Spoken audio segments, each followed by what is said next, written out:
Okay, ladies and gentlemen, welcome to our podcast.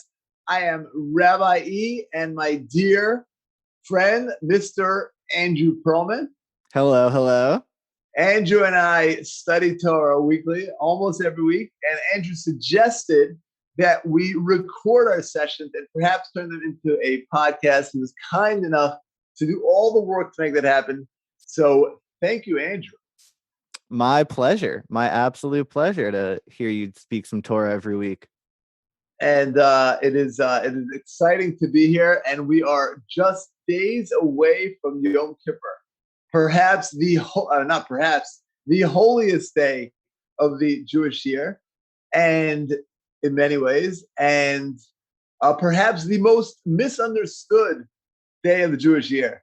So let's try to shed some light on Yom Kippur. And Andrew, can I put you on the spot, my friend, by asking you to define your understanding of Yom Kippur? I'm sure that you have some, I know that you Hebrew school and your experiences. Can you define what is Yom Kippur? And let's try to uncover perhaps the deeper together. See if we could dig deep about what Yom Kippur is about.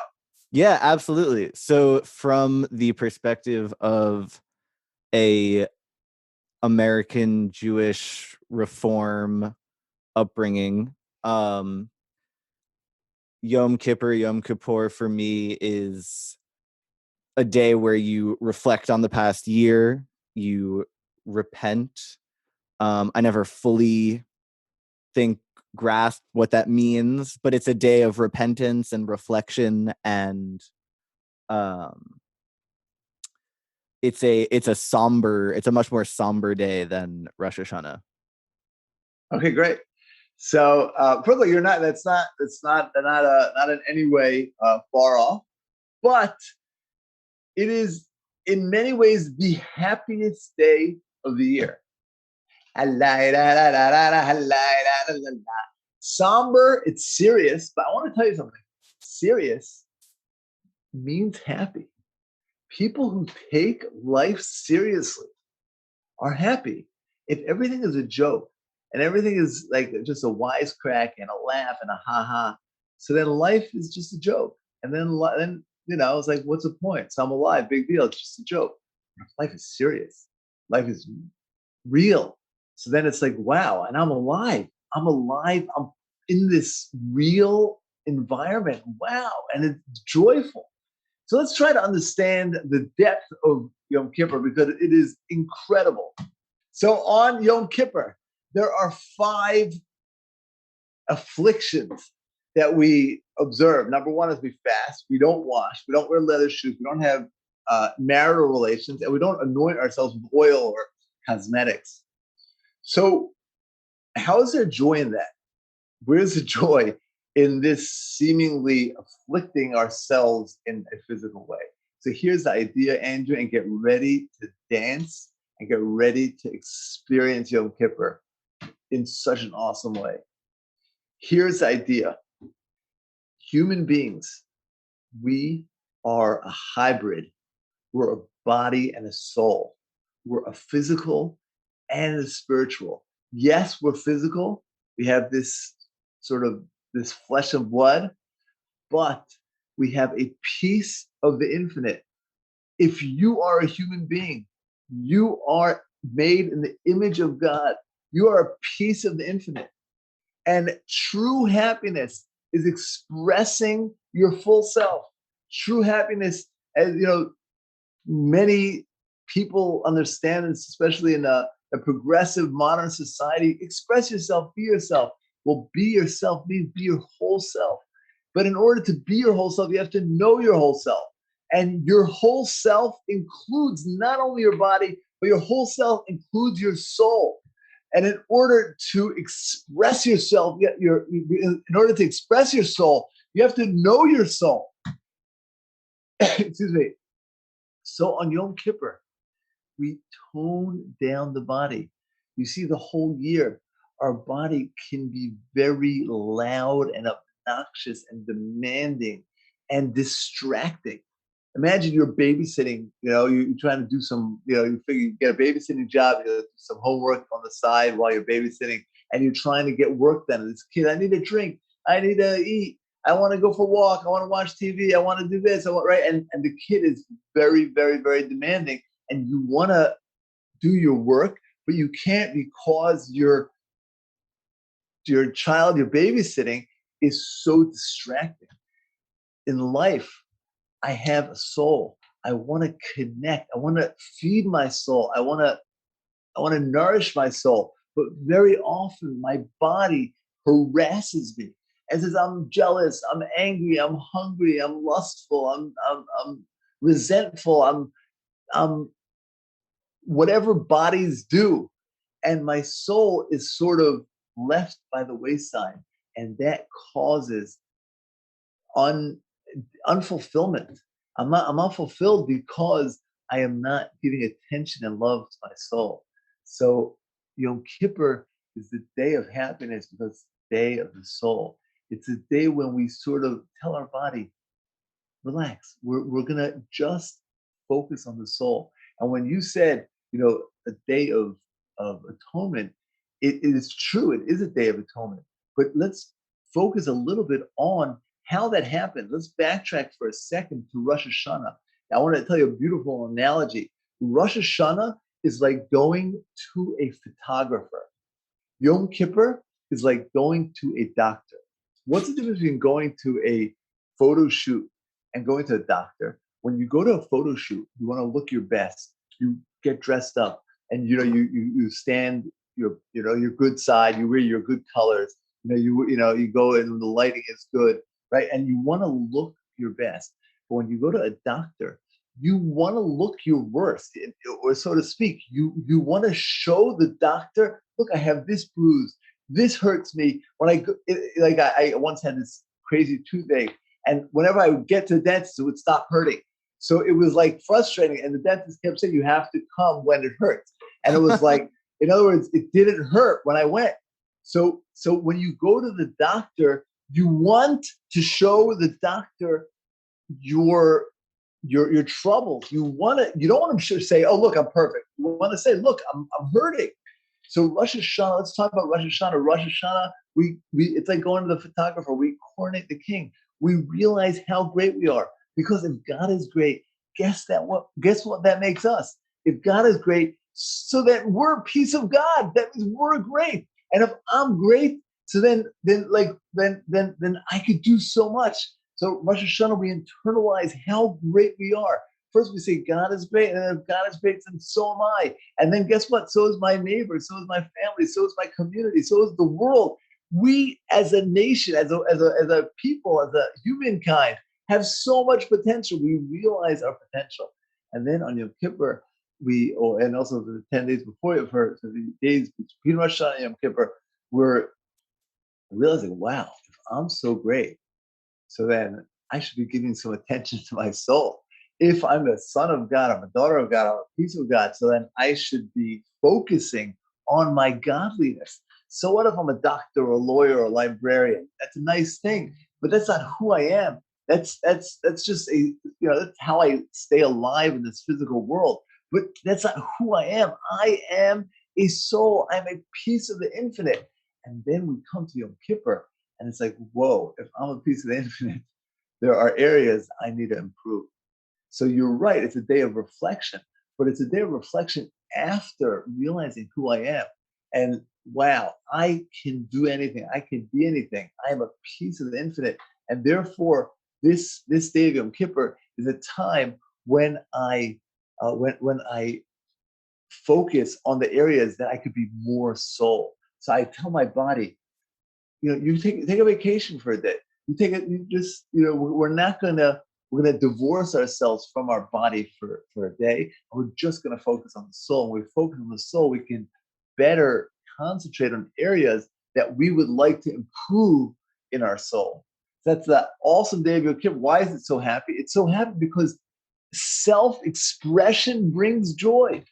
Self-expression brings happiness. We live in a world that is so many distractions, and it's so easy to not focus on the soul. I mean, with the with this bad boy right here with the iPhone or there's so many opportunities for distraction. But the tragedy is that it's possible to go through life and never express our soul, never express our essence, who we really are.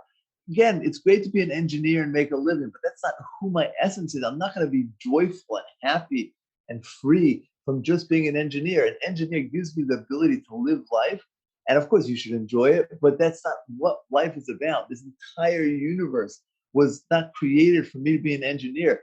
I'm an engineer or a rabbi, even, or a doctor or a lawyer. I have a career in order to keep me alive so that I can live life.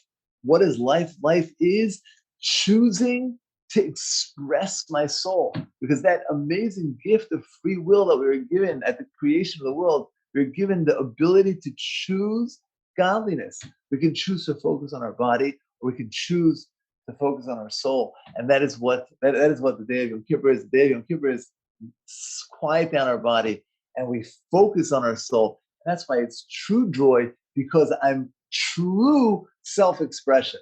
What do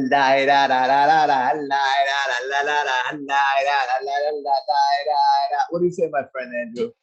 That was powerful. I think it really changed my perspective on the holiday. It to the line to to be yourself, you have to know yourself. There's a lot of power in there. Yeah, and it's this is before cell phones.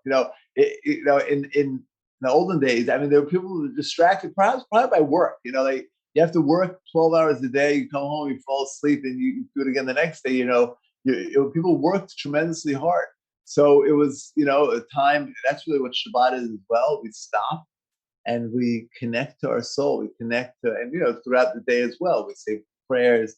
There are times built in, because the Torah, Judaism, is very real and made for humankind. That's the game. The game is your body and a soul. Will you just be egotistical, self-centered, and selfish, or will you connect to your godliness? Someone insults you. Will you be physical and snap back and insult them back? They insulted me, so it's only logical that I'll insult them back.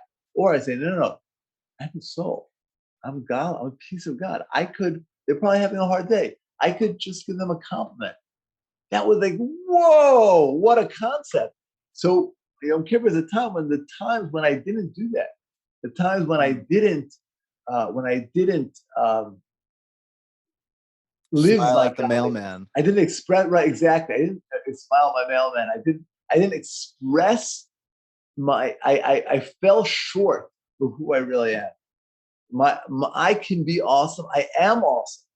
And I might have been distracted. So it's a reset. It's a reset to connect and express who I really am. And that's really the ultimate happiness. Could not agree more. That's so beautiful. I'll tell you, Andrew, I'll just end with this. You've heard, I'm sure, of the holiday of Purim. And Purim, there's a beautiful concept. This is I'm telling you, Andrew, I hope you're sitting down. I'm going to know you are. So listen to this. Purim is there's Yom Kippur, right? And then there's Purim. The holy books talk about how beautiful this is. You see, Purim, we eat and we drink and we party and we dress up it seems like there's no connection between Yom Kippur when we're in the synagogue and we're praying and Purim when we're partying. Like, what's the connection? So we dress up on Purim to remind ourselves that not to dress up during the year, right? That when I wake up in the morning, don't dress up as a rabbi, don't dress up as a doctor, dress up as a piece of the infinite. And that is 100% true. But the relationship between Yom Kippur and Purim is that Yom Kippur is the way it's spelled out is Yom Kippurim. It's a day like Purim. So there's Purim and then there's Yom Kippur. So Yom Kippur can be read as Yom Kippurim. It's a day almost as holy as Purim. So how could it be that Purim is even holier than Yom Kippur. So that the idea is similar to what we're saying. On Yom Kippur, we sort of give our body a break. We give our body a break. We don't eat, we don't drink, we don't anoint ourselves, we don't wash, we don't wear leather shoes. There's things that we do to divorce ourselves, so to speak, from their body. However, Purim is the reflection of the way it's supposed to be. It's supposed to be not divorcing my body, but embracing my body while at the same time expressing my soul. So Yom Kippur is sort of a hospital to sort of get fixed, to get realigned, to get refocused on who I am, that I'm really a soul. And I give my body a break to sort of focus on my soul. But that's not the ultimate goal. The ultimate goal is to party and eat and drink and be with people and celebrate and be dance and embrace the physical with my soul. In other words, marry my body and my soul.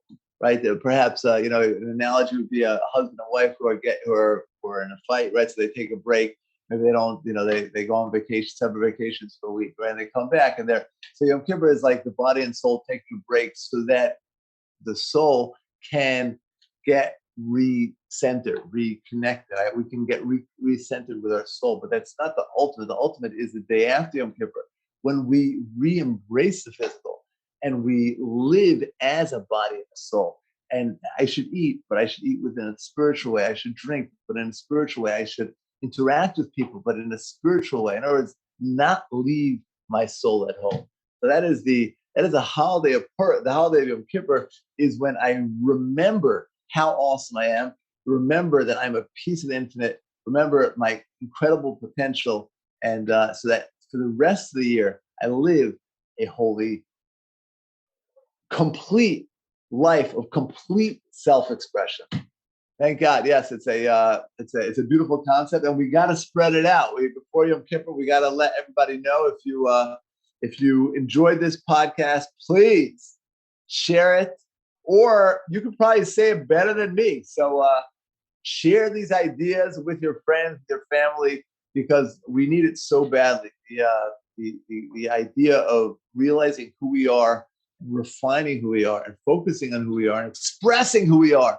That's the ultimate inner happiness and world peace when everyone realizes who they are and really we're one unified piece of the infinite.